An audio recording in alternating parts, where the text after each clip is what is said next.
Students, आज की video में हम D and F block elements नया चैप्टर स्टार्ट कर रहे हैं। D and F block elements. D block सभी जानते हैं, ट्रांजिशन एलिमेंट्स, जिनको हम संक्रमण तत्व भी कहते हैं। ट्रांजिशन एलिमेंट्स यानी संक्रमण, यानी आप समझ सकते हैं ग्रुप 3 से लेके ग्रुप 12 में जो चौथा, पांचवा, छठा, ठीक है, सातवां, आठवां, नौवां, 10वां, 11वां, 12 जितने भी सारे रखे गए हैं वो डी ब्लॉक एलिमेंट्स कहलाते हैं। अगर आपके पास पीरियोडिक टेबल होगी तो आप पीरियोडिक टेबल में देखेंगे जो बीच का है ग्रुप नंबर 3 से लेकर के ग्रुप नंबर 12 तक। कहां से लेके कहां तक? ग्रुप 12 से, सॉरी, ग्रुप 3 से ग्रुप 12 तक ये सारे क्या आते हैं? ट्रांजिशन एलिमेंट्स में आ जाते हैं। ठीक है, ये सारे ट्रांजिशन एलिमेंट्स या संक्रमण तत्व कहलाते हैं। ठीक है, क्योंकि इनके डी ऑर्बिटल्स अपूर्ण होते हैं और इनके बाह्यतम कक्ष में, जो बाह्यतम कक्ष से जो पिछला कक्ष होता है उसमें डी कोष में इलेक्ट्रॉन्स प्रवेश करते हैं, इसलिए ये डी ब्लॉक्स एलिमेंट्स कहलाते हैं।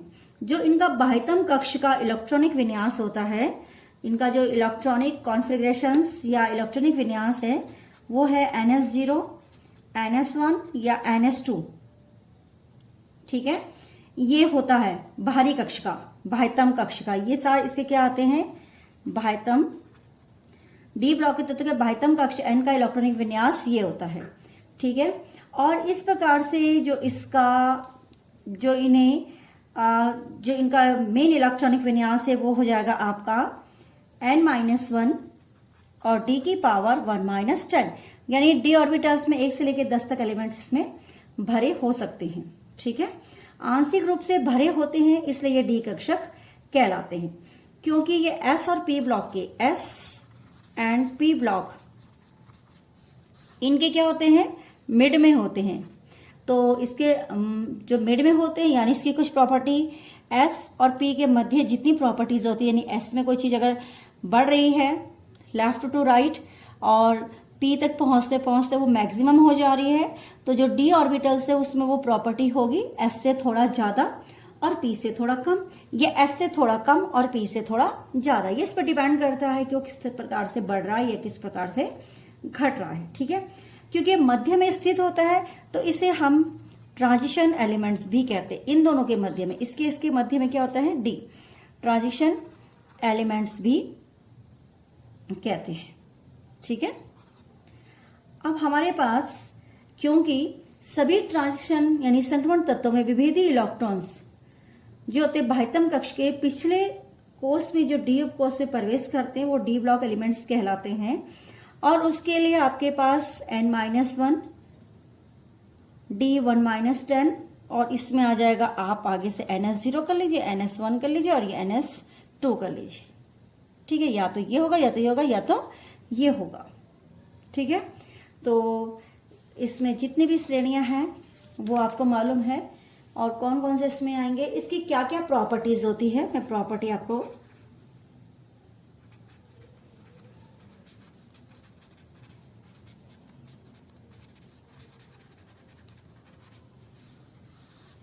Property of transition elements. ठीक है, जनरल प्रॉपर्टीज। सबसे पहला है इसका धात्विक लक्षण। धात्विक गुण क्या है? सभी संक्रमण तत्व धात्विक प्रकृति के होते हैं। मेटेलिक, ये मैं ओरली बोल रही हूं, ये सारी चीजें आपने नोट्स में लिखने हैं।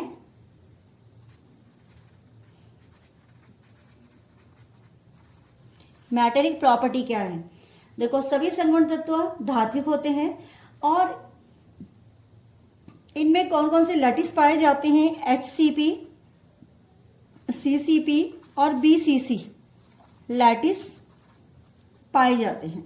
ठीक है, ये इनकी जो तन्यता क्षमता होती है, तन्यता हो गया, आघात वर्धनता हो गया, वैद्युत चालकता हो गई और जो चमक होती है, ये सभी गुण प्रदर्शित करते हैं जो मेटल्स में विद्यमान रहते हैं। ठीक है, और इनमें जो धातुएं हैं हमारी मेटेलिक्स हैं, जो सभी धातुएं, सब धातु जो होती है क्रिस्टल संरचना में सामान्य रूप से, सामान्य संरचना में सामान्य धात्विक में डी अधिव्यापन के द्वारा सहसंयोजक बंध बनाती है। जितनी भी आपकी डी ऑर्बिटल्स होंगी वो सहसंयोजक बंध का क्या करेंगे, निर्माण करती है। मगर डी अतिव्यापन के कारण, अगर किसके कारण करती है तो डी अतिव्यापन के कारण वो क्या करती है, सहसंयोजक बंध बनाती है। ठीक है, तो इस प्रकार से जो कठोरता, इन पे कठोरता मतलब पाई जाती है, जैसे हम कहेंगे क्रोमियम हो गया, मॉलिब्डेनियम हो गया, टंगस्टन हो गया। ठीक है, ये हमारे मतलब बीच में जो पाए जाने वाले हैं। ठीक है, कठोरता बीच में ज्यादा अधिक पाई जाती है और दाईं ओर इनकी जो कठोरता होती है वो क्या हो जाती है, कम हो जाती है। ठीक है, जैसे जिंक हो गया, कैडमियम हो गया, मरकरी हो गया। तो इस प्रकार से जो मरकरी है आप सभी जानते हैं वो किस अवस्था में पाई जाती है, द्रव अवस्था में भी पाई जाती है। तो कहने का अर्थ है कि इनमें मेटेलिक प्रॉपर्टी पाई जाती है, इनमें तन्यता का गुण पाया जाता है और इन पे आघात वर्धिता का गुण पाया जाता है। ये वैद्युत के अच्छे क्या होते हैं, चालक होते हैं और इनमें एक विशेष प्रकार की चमक भी पाई जाती है। इसलिए आपको मालूम होगा कि जितने मेटल्स हैं वो अधिकतर क्या होते हैं, चमकीले होते हैं। तो एक प्रॉपर्टी इसकी पहली हो गई मेटेलिक प्रॉपर्टी। इस प्रकार से बहुत सारे जो डी ब्लॉक एलिमेंट्स है उनकी बहुत सारी क्या होती है, प्रॉपर्टीज होती है, जैसे मेल्टिंग एंड बॉइलिंग पॉइंट। दूसरा पॉइंट मेरा आ गया इसमें मेल्टिंग एंड बॉइलिंग पॉइंट।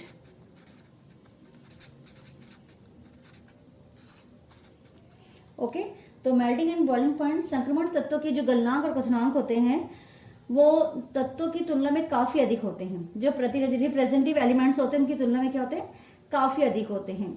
गलनांक प्रारंभ में अधिकतम मान तक तो बढ़ता है, फिर परमाणु क्रमांक के बढ़ने के साथ साथ क्रमिक रूप से वो घटने भी लग जाता है। ऐसा नहीं है कि उसका गलनांक बहुत हाई रहेगा, धीरे धीरे वो कम भी होने लग जाता है। जैसे मैग्नीज और जो टेक्सनियम है वो उनके गलनांक निम्न है। इनमें किस किस के गलनांक निम्न है, मैग्नीशियम के और टेक्नीशियम के। टेक्नोशियम कहते हैं इसे, क्या कहते हैं, टेक्नोशियम।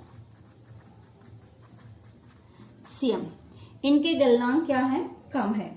जबकि संक्रमण तत्वों के जो गलनांक और क्वथनांक होते हैं वो अपने रिप्रेजेंटेटिव एलिमेंट्स की तुलना में क्या होते हैं, अधिक होते हैं। गलनांक प्रारंभ में अधिकतम होता है, जैसे जैसे परमाणु क्रमांक बढ़ता है तो ये कम होना शुरू हो जाता है। तो मेल्टिंग एंड बॉइलिंग पॉइंट्स उसके जो होते हैं मोस्टली हाई रहते हैं, तो ये आपको पता होना चाहिए। ठीक है,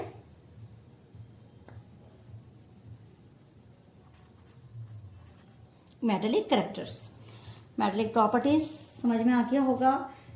इसमें अब डेंसिटी के बारे में आते हैं। तो कोई भी जो आपकी जो सीरीज है डी ब्लॉक संक्रमण श्रेणी है वो बाएं से दाएं जाने पर संक्रमण तत्वों के जो घनत्व होते हैं उनमें वृद्धि हो जाती है। यानी अगर मैं कहूं डेंसिटी का क्या है हिसाब किताब, ठीक है, तो डेंसिटी यानी बाएं से दाएं जाने पर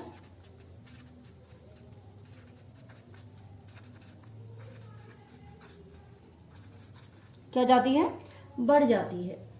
ठीक है, और ऐसा क्यों होता है, बाएं से दाएं जाने पर परमाणु त्रिज्या में कमी आने के कारण, ठीक है, इस कारण से इनका जो घनत्व होता है वो अधिक होता है, घनत्व में वृद्धि होती जाती है।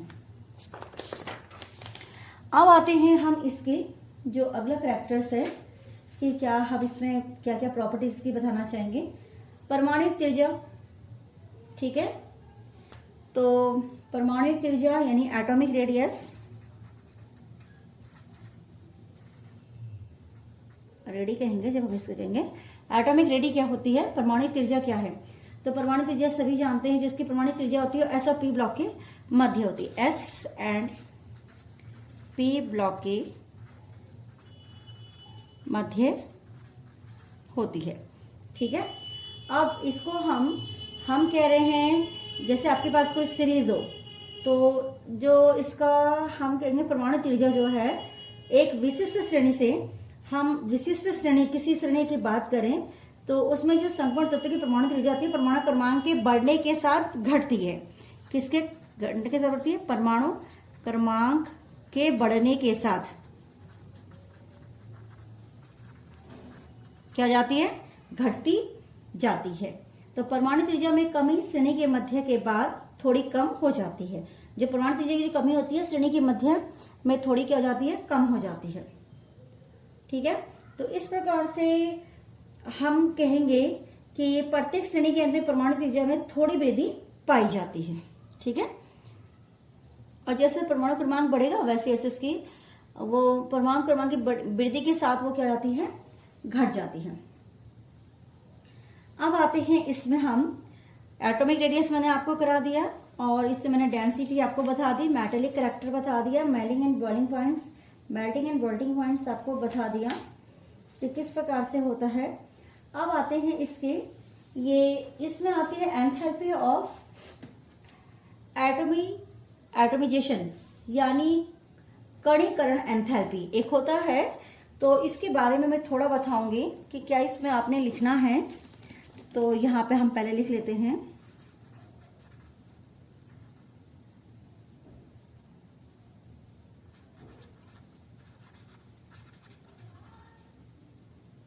एटमिजेशंस, इसको हिंदी में कहते हैं कणीकरण।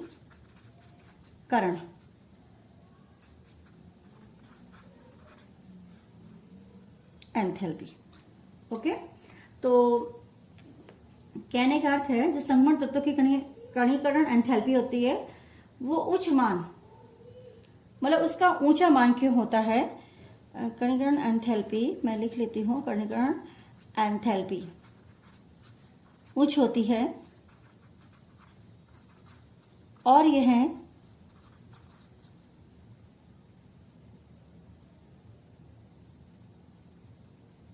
किसके कारण होती है? अयुग्मित इलेक्ट्रॉन्स के कारण।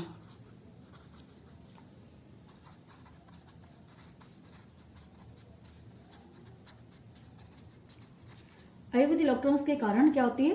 अधिक होती है।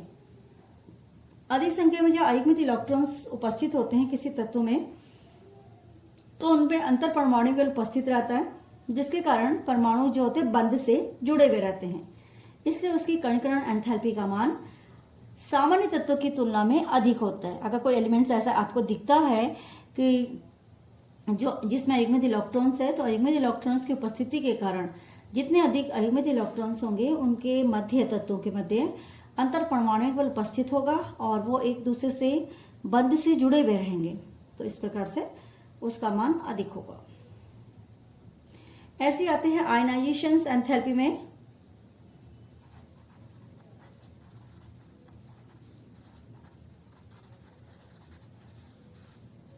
आयनाइजेशन एंथैल्पी का मतलब हुआ आयनन एंथैल्पी, हिंदी में भी आप लिख लीजिए।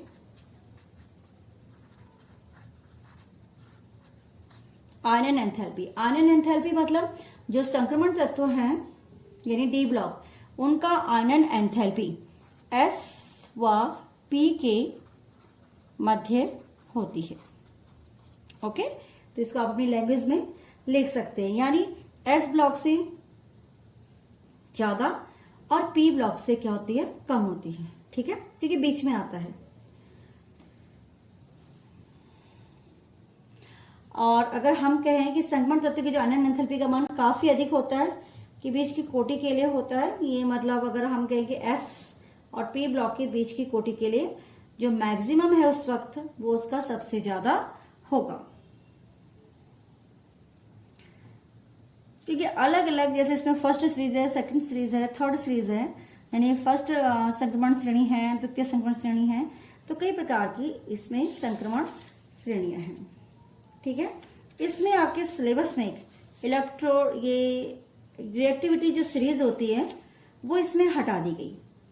ठीक है, अब आते हैं इसका अगला पॉइंट में ऑक्सीडेशन स्टेट।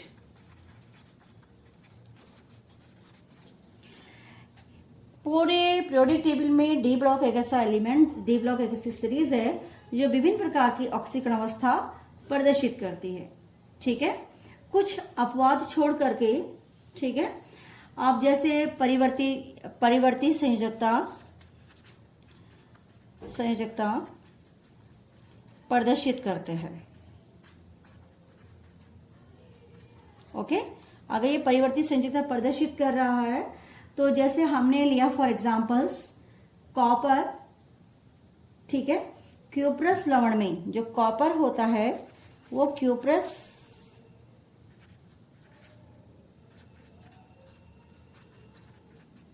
लवण में +1, जबकि क्यूप्रिक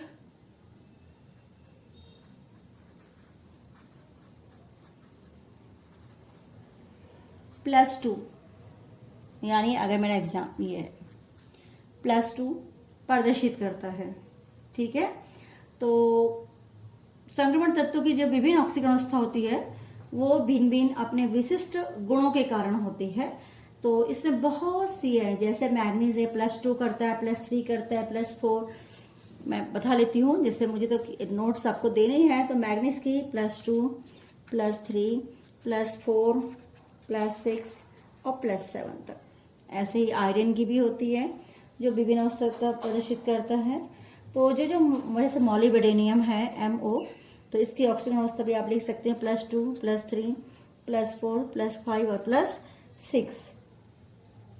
क्रोमियम हो गया, क्रोमियम की मैं लिखा देती हूँ आपको +2, +3, +4, +5, ठीक है, और +6। और कॉपर की +1, +2, +3 भी होती है। ऐसे ही जिंक की होती है +1 और +2, ठीक है। तो बहुत सारे हैं जिनकी ऑक्सीकरण अवस्था भिन्न भिन्न होती है। ठीक है, तो आप विभिन्न प्रकार की ऑक्सीकरण अवस्था को अगर पढ़ना चाहें तो काफी डीपली आप इसे पढ़ सकते हैं। दूसरी बात, इसकी जो मेन प्रॉपर्टीज है, वैसे तो सारी ही मेन है, मगर जो मुझे ऐसा लगता है जिससे रिलेटिव क्वेश्चंस बोर्ड में कई बार पूछे गए हैं, कलर्ड आयंस बनाने का क्या होता है कि कलर्ड आयन कैसे बनाता है। ठीक है, तो देखो कलर्ड आयन बनाने के लिए formations of coloured ions. Okay, तो कलर्ड आयन यानी रंगीन आयंस का निर्माण करना, दूसरी भाषा में आप समझिए रंगीन आयन का निर्माण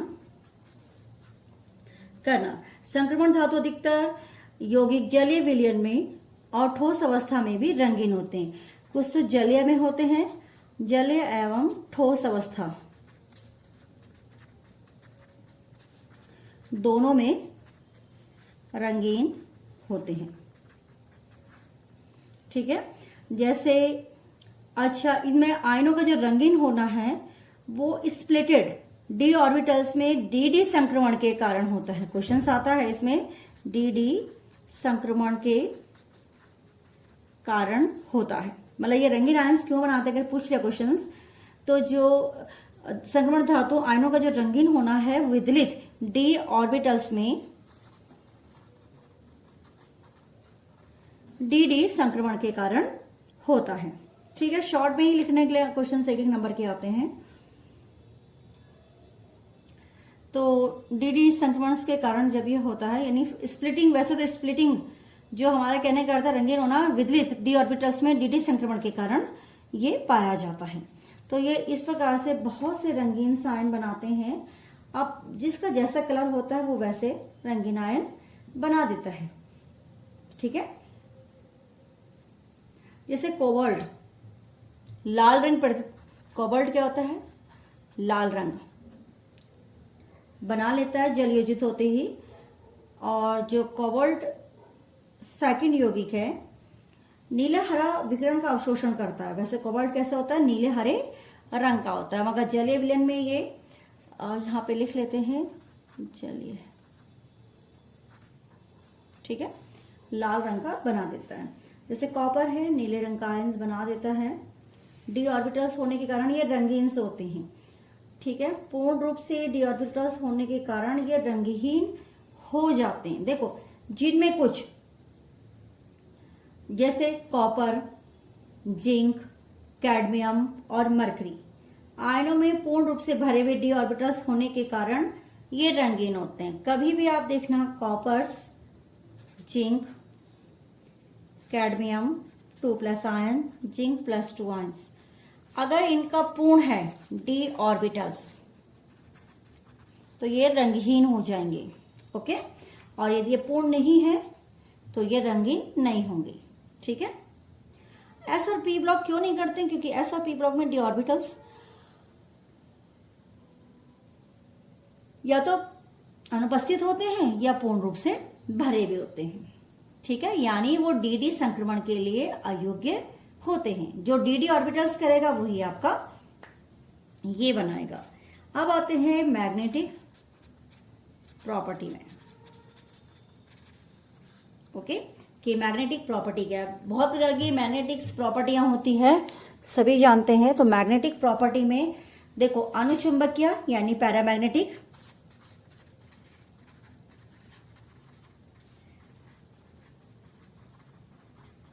ओके।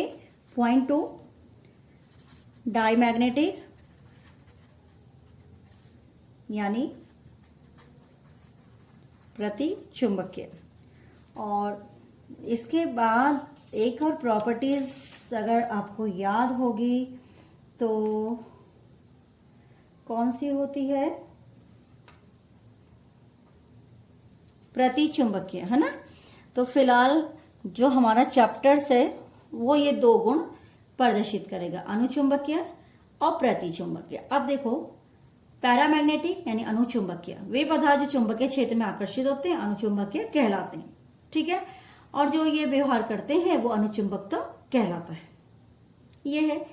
और जब उसके पास एक से अधिक अयुग्मित इलेक्ट्रॉन्स होते हैं, लोह चुंबकता और फेरोमैग्नेटिज्म, ठीक है, अनुचुंबकता का एक विशेष रूप है जो स्थायी रूप से चुंबकीय आघूर्ण, जिनमें स्थायी रूप से चुंबकीय आघूर्ण क्या होता है? पाया जाता है। यानी लोह चुंबकता, फेरोमैग्नेटिज्म, दोनों में से कोई भी, ठीक है। उसके बाद आता है प्रतिचुंबकता, यानी जो चुंबकीय क्षेत्र में प्रतिकर्षित होते हैं प्रतिचुंबकीय, और यह गुण प्रतिचुंबकता कहलाता है। कोई पदार्थ सभी इलेक्ट्रॉन्स युग्मित होने की दशा में ही जब वो युग्मित होंगे, अयुग्मित होंगे तो ऊपर वाला गुण प्रदर्शित करेगा। ये अयुग्मित के लिए है और ये युग्मित के लिए, ओके। अयुग्मित होगा तो वो ये गुण प्रदर्शित करेगा। पदार्थ का अनुचुंबकीय प्रभाव यानी चुंबकीय आघूर्ण के रूप में व्यक्त किया जाता है, ठीक है। और जिसे बोर मैग्नेटोन्स के रूप में व्यक्त किया जाता है। तो क्वेश्चंस आते हैं, चुंबकीय गुण किस प्रकार से प्रदर्शित करता है? तो अनुचुंबकीय गुण होने, अयुग्मित इलेक्ट्रॉन्स होने के कारण अनुचुंबकीय गुण प्रदर्शित करते हैं, ठीक है। और जबकि प्रतिचुंबकता तुम जानते हैं क्या होता है, और युग्मित इलेक्ट्रॉन्स होने के कारण ये गुण प्रदर्शित करते हैं। उसके बाद आता है, इसके डिटेल्स आप लिख सकते हैं, इसमें क्वेश्चंस भी बन के आते हैं, वो मैं भी आपको कराऊंगी। उसके बाद आता है उत्प्रेरकीय गुण, कैटलिस्ट,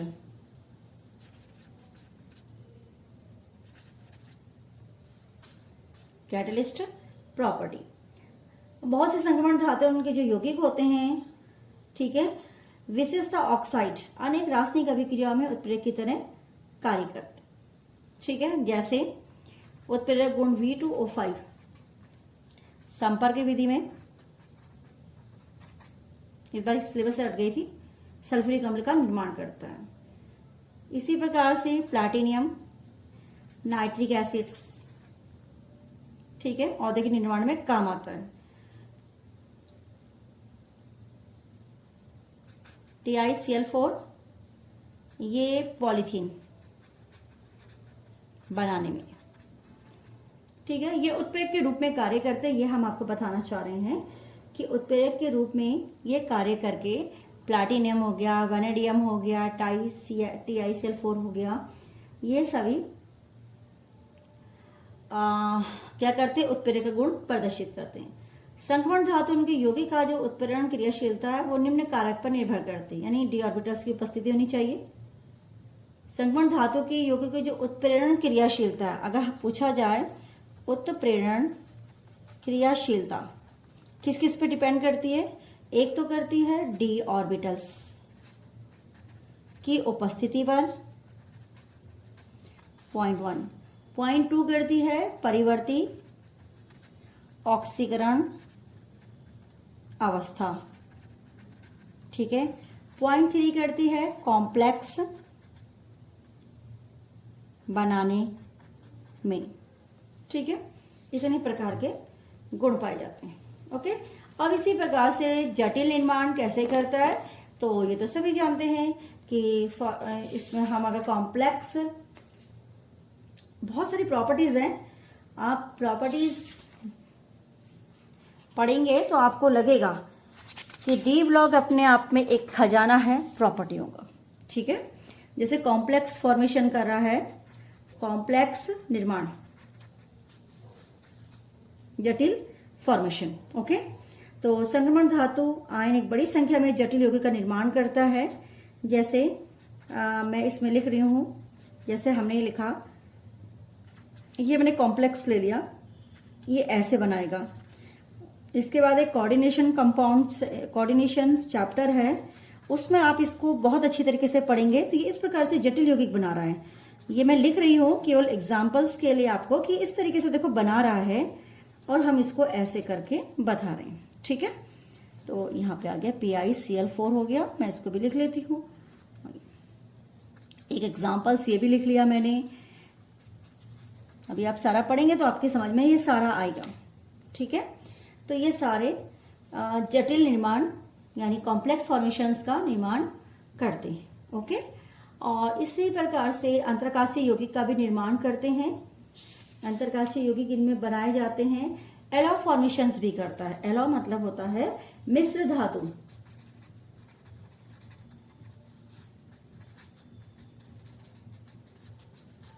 मिश्र धातु का निर्माण करता है। मिश्र धातु में मैं आपको बहुत से मिश्र धातु बता दूं, जैसे स्टेनलेस स्टील्स हो गया, क्रोमियम, वैनेडियम, मॉलिब्डेनियम, टंगस्टन, मैग्नीज आदि सभी के द्वारा क्या होती है मिश्र धातु का निर्माण। टंगस्टन, मैग्नीज, ठीक है, वैनेडियम और क्रोमियम, मॉलिब्डेनियम, ये सभी मिश्र धातु का निर्माण करते हैं। ठीक है,